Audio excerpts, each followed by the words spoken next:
Hi everybody and welcome to our Heel Heat TNA show. My name is George Coles. This is my tag team partner Ian Rotten. Thanks for nothing, George. Name's Gary Rhodes. How y'all doing? And first thing we're going to talk about right off the bat, they started the show with a wrestling match, which past couple weeks they've been doing promos to start off. This week they started with Austin Aries, the world champion, versus James Storm. I thought it was a solid match. You know, I mean, anytime these two get in the ring is really good. And I kind of did like Storm's new boots. They're kind of the old Shawn Michaels. The dirt biker boots? Yeah. They were alright. I mean, who really cares about boots? You notice little things. I always like, just kind of reminds me when I was a kid. It did notice that it seemed that he was wearing his old beer money gear too, though. So I don't know if maybe it's something where his gear's gone missing or who knows anymore. These guys change their appearances and gear so much. It was a decent match. They gave him a decent amount of time to work. I like these two guys working together. Plus, it's starting to show they're wanting to put Austin Aries in more of a heel role, and him wrestling one of the top faces puts him over more as a heel. Plus, starting him off at the beginning of the show, opening the show, I think they're going somewhere with that. We'll talk about that later on. Exactly. Then after that, we had the segment. Well, before we went to the break, we had Hogan and Sting coming to the ring. Hogan and Sting came to the ring. Daniels and Kaz came out. Well, that was after they called out Bully Ray. Yeah. Hogan said, "I don't trust you, brother." While we're talking about it, what is the Hulk Hogan count of the week? Is it Hogan got 3? No, 4 Hulk Hogan counts. So now we have a Teddy Long impersonation and a Count Von Count. Didn't that guy just die? Who knows? I think he did. He's a vampire. Vampires don't die. No, the guy that did his voice. Oh, especially on Sesame Street. God. I don't know. If Mitt Romney wins, he's going to kill Big Bird. Oh, God. Anyway. Let's not even start that crap.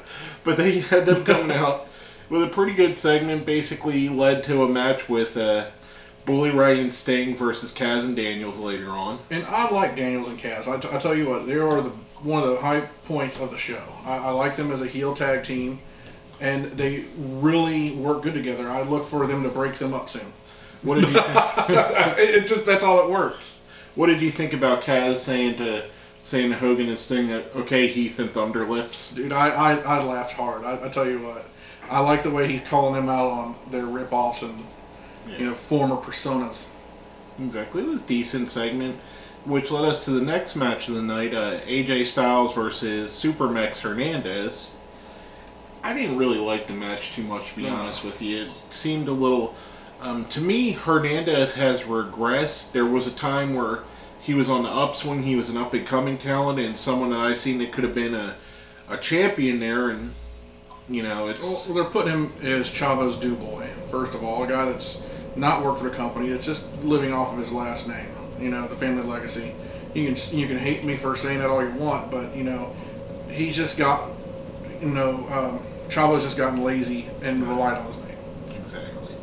And that's one of the things I didn't like. It seems to me Hernandez he's kind of in this Jack Swagger role where they built him up so big and then didn't do nothing with him so long that why do I care now? Exactly. He was trained by the best. He was trained by the icon. Jose Lothario? The showstopper. Rudy Boy Gonzalez? The main event. What? Shawn Sting didn't train Michaels. Oh, Sting didn't train nobody. But Hogan said that Sting's a main eventer, and everything that Hogan says is true. Yeah, okay. Just ask Heather Clinton. Yeah, but anyways, like I said, I hope that he turns around and starts actually getting back into wanting to wrestle. Yeah. Then after that, we had Zema Ion came out, was running down, say he's injured the entire X Division. There's no longer an X Division, which brought out Rob Van Dam. And Van Dam basically said that Hulk Hogan said, "You have an open contract. Whoever you want to fight on the pay-per-view, you can fight." So Van Dam said, "I'm going to fight you for the X Division title." I think that's the perfect thing to do for the kid, to be honest with you, because I'm impressed with Ion. I didn't like him at all at first. If you look at some of our older shows, I downgrade the kid. But he's really stepped his game up. He's working as a tremendous heel. You know, one of the best young heels. I mean, how old is the kid? Like 22, 23? He's got to be It's the oldest. And you know what? If he puts on a great show with Van Dam, that could make this kid's career. I did like that they used the Van Daminator with him holding up the title belt, even though they didn't call it the Van Daminator, which I don't know why. Who knows? But Maybe Vince owns the name. I doubted he was using it way before Vince. So yeah, it was a decent little promo to set up a quick match. Basically filling out the card for Bound for Glory this weekend. And I tell you one thing. I think that match has the possibility of stealing the show. Even more so than the main event? Which, you know... the Aries versus Jeff? Yeah, it depends on which Jeff shows up. You know, you know what I really think is going to be the match of the night? Storm versus Rude. I think so too. Even with the addition of King Mo. And I like King Mo. I'm not going to be one of these guys, these naysayers on him. But I think that the guy loves wrestling, and it shows. Exactly. And that's what helps out. Then after that, we had the match that was set up earlier. Bully Ray and Sting versus Daniels and Kaz. Nice solid tag team match. Best part of the match for me was... Go ahead. Bully! Get the tables! You should have seen it. He was like a little high school girl. Like, oh my god, he's going to get the table. And then Bully Ray super bombs. Dude, who did he super bomb? Kaz through the... It was Daniels. He super power bombs Daniels through the table. And the thing I like about this was they didn't get the win over them, so they didn't destroy the tag team champions. You know, it would kind of suck if you pin a tag champions right before the pay-per-view. That so it really helped both teams look good, and they both looked excellent during the match. Yeah, it worked out a lot better than I thought it was. Bully Ray and Sting. You know, I had my questions about it because Sting's not really a tag team wrestler. No. But, you know, he's at the age now where if he's going to do a match, a main event match, it should be a tag match, something where he can take a rest and breather. Yeah. And, you know, it's building for their match against Aces and Eights, which really hardly showed their face or lack of tonight. Well, they did one promo on them, and they kind of flirted with the idea that they were going to be there, but never showed up. No. I still go with Sting turning heel at the pay-per-view. That's my opinion. I think you're thinking too much into it. I think it's going to be a Bully Ray, and he's going to end up being either the leader or one of the members of Aces and Eights. I think it's TNA. Their writing's not that sophisticated right now, and we're not talking about when they had Vince Russo, who would just swerve to swerve and make someone like Zema Ion the leader of Aces and Eights. Yeah. I don't know. I think. I mean, if they're really wanting to think this program through, and they have put some effort into. You know who it could be? Bubba Clan. That would be funny. But I honestly, I'm getting back at you, Hawk. I'm getting my get back. No, but honestly, I think it would be smart to have Sting turn heel to lead the Aces and Eights. That's just my opinion. It'd be a good swerve. Would you be impressed if that was the truth? If that's what happens? I just don't like Sting as a heel. I mean, they tried it with the Main Event Mafia and it didn't really work. And they tried it with NWO 2000 too. I just don't think he works as a heel, to be honest with you. And I mean, he's a TNA Hall of Famer, but I just don't see it. I don't know. I think that would be the biggest slap in the face. TNA, you make him Hall of Fame the day before, and then he turns as Aces and Eights. But that's just my opinion. Then we had the backstage promo, which I think was the best promo of the night, where Joe was talking about Magnus. Magnus shows up, talks trash to Joe. Best line of the night, I think, came from Magnus when he said, Go ahead, you don't remember? No. He said, we're going to be bound for glory, or at least I am. I think there's another match. Actually, I forgot about that match. I think that might be one of the better matches. The whole card itself is shaping up to be really good. You got Magnus versus Joe, Rude versus Storm, Aries and Jeff Hardy, the Aces and Eights, and the three-way tag team match. I mean, I'll look at it this way. It'll be a great match if they don't turn into a squash match. Just let Joe destroy the kid. I honestly think they should let the kid get over Joe. For the plain simple fact, Joe don't need a belt there. He don't need that belt. If he's going to have a belt, he should be in the world title picture. Well, the thing of it is, the reason why I don't think that's going to happen is because they've never had the payoff with the face winning. If Joe would have won one of their matches, I think the payoff would have been he loses. But since Joe doesn't have a win over Magnus yet, I think they're going to let Joe have the win on the pay-per-view. On the biggest pay-per-view of the year. Yeah. Then the next match of the night was our knockout match. Gail Kim versus Brooke Tessmacher. Wasn't a bad match. No, and they really let Gail shine. And I like that because she was their first, and they don't really bring it up as much as they used to. They did tonight. Did they? I didn't hear it. I'm sorry. They did mention she was the first Knockouts champion. And she's excellent. She puts on a good show. I think she does better than Tara. Honestly, I would have made the main event at the pay-per-view. And she's attractive, too. Yeah, I would have made the main event at the pay-per-view, Gail versus Tess. Well, Tara's not a bad substitution. Then No. Tara runs in at the end. I forget what the name of Tessmacher's finisher is. But Gail didn't sell it well, and she hit it on Tara, and Tara ended up selling it better. Well, the thing is, look at the angle that Tess hit her with it. That's the thing. She didn't really have her shoulder straight when she was kind of lazy on the one shoulder, and when she drops her, the body flips. You have to, that move there, it seems like you have to have it dead center. I just think that's what it was. I don't think it was anything that Gail did. Speaking of the Divas match, our question of the week was, which division do you think is better, the Divas division in WWE or the Knockouts division in TNA? Now, we got some answers from friends of ours. The first one's from our friend Smarky Smart. Good name. Mm-hmm. Knockouts are better. The better of the two right now, which is too bad considering the talent that is available to the WWE.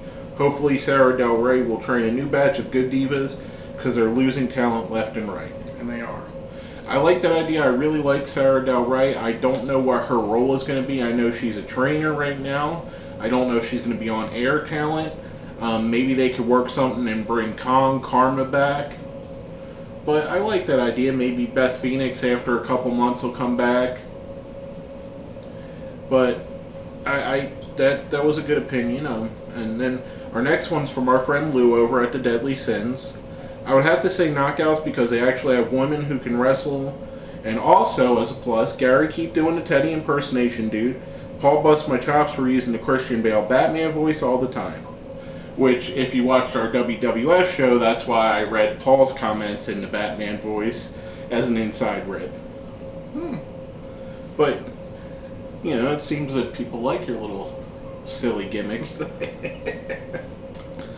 Then our next answer comes from our friend Paul, also from the Deadly Sins. But the Knockouts are far superior, not only as far as wrestling goes, a majority of them are easier on the ice as well. Gary, as long as George keeps calling me Panda Bear, keep doing the Teddy Long impersonation. Which, to me, that sounds like until we have something new for you, Paul, to rib you on, unfortunately, Gary's going to be doing the Teddy Long impersonation.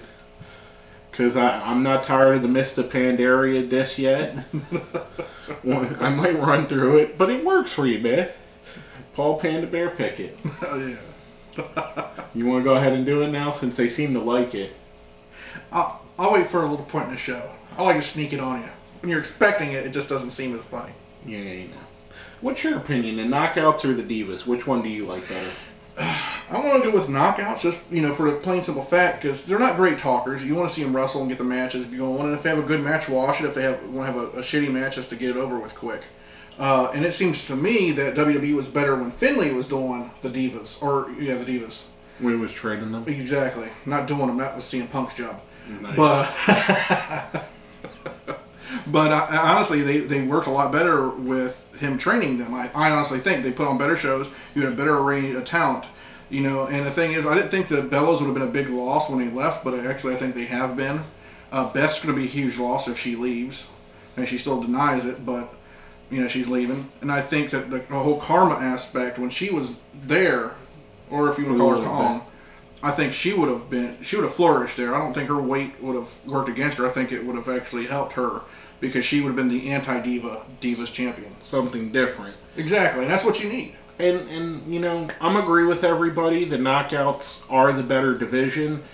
The thing of it is, if you take wrestling-wise, the Knockouts are better. Here's my thing, though. When you look at the two divisions, just stack them up. The Knockouts are stripper hot to me. Exactly. Where you could see girls of this that look this nice. And I'm not saying they're not pretty girls. There's some really attractive women there. Gail Kim's really attractive. Tess Mocker's attractive. I mean, I'm not saying they're not. But they look like strippers. Whereas when you go to the WWE, they actually look like higher class of models. And I want to add one more thing to that. It's another thing is that the divas in the WWE are doing wrong. Not the divas per se, but WWE is doing wrong. Is they're knocking the divas every chance they get. When Michael Cole was heel, that's all he would do is knock them. You know, you can't knock your own product. That's number one. When you talk shit about what you're putting on television, you're going to make the average guy get up and go get a beer or go to the bathroom and take a piss when that action's going on. Exactly. Now, that leads us to a question. So I think, sorry to interrupt, but I think that Michael Cole should go one-on-one with The Undertaker. See, I didn't make it last that long, you know. Get on there. A tag team main event. Oh, you know, it's one or the other, you know. Not going to do them both, Teddy? Maybe. You know, I'm not the host that Gotham wants. I'm the host that Gotham needs for this show. I see a tag team main event happening here, player. Oh, sorry, we'll keep it going. But anyway, our question of the week for this week is, with the Bound for Glory happening this weekend and the first Hall of Fame, Sting going in as a first entry, do you think that Jeff Jarrett should have either been instead of Sting or along with Sting in the first inductions? He's the founder of TNA, the guy that had it running for the first about, 4 years that he owned it? Let us know what you think. If you think Jeff should have been also a first induction, put it on our Twitter page. Hit us up on Facebook. Put it down where? Down there. Down in the comments right below this. Gave him a spot. And there's the silly batting thing. What's that? Two thumbs up. You're adding Fonzie to it too? Yeah. Not Bill Alfonso Fonzie, folks, no. If you give the guy more gimmicks, he's just going to turn into Santino Marella. Goodbye. He's already that bad in my opinion, but... Anyways. The only reason I put him on this show is because I can't talk for 20 minutes straight. Or 5. And, you know, so we'll go into the main event of the night, which was Rude versus Jeff Hardy. Bobby Roode versus Jeff Hardy. Yeah. It was a decent match, solid. These guys wrestled a bunch of times. I thought they worked it pretty well. I liked the ending with Rude hitting him with the low blow to show his ruthless side going into the street fight against James Storm this weekend. And after that, our heel of the week shows up. And who would that be, GR? Austin effing Aries. He gets the effing? He did good, man. I was impressed. I liked how he just took his script, threw it on the ground, and said, I'm not going to, you know, he pulled basically a CM Punk.